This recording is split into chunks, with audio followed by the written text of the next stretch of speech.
Tack följde Hugo døye, stod ljósbøynar av Norrhavn og heiersvakt. For jeg sikker som så har jeg altså følt meg som en slag av regjum preste. Jeg kom til den Jesus ved en bukett av kjøttblomsten. Forfedren har bare til dropsmenn i øyla ståran stål, i ødelføren ta i staten stender 18 religionen. Gode stumtennar, barrene, og batteri ved dildøyene.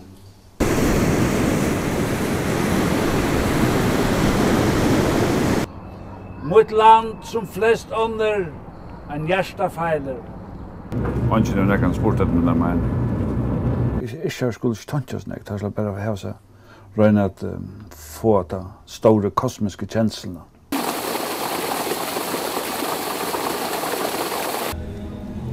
Nei, hør. At lytte kunne en sånn senker.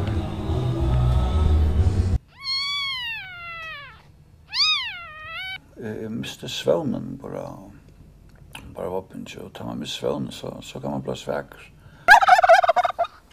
Jeg fer ikke alltid til oss, det gjør ikke. Jeg vil være den som jeg alltid har vært. Å pruttle, gjøkken løyve. Jeg hadde ikke du noe særlig vel at hukse. Det var ganske sånne folk som er slett ikke vært gift. Det var ideelt å være et hårhus og bo i en eller annet. Han selv kom i ovnen, det akkurat som at det var en buffapanna. Men sånne verkere løt som så da glemmer man et eller annet tre. Og på en måte så hukser jeg mest at helt kjaft, Jonas, du har virkelig talent.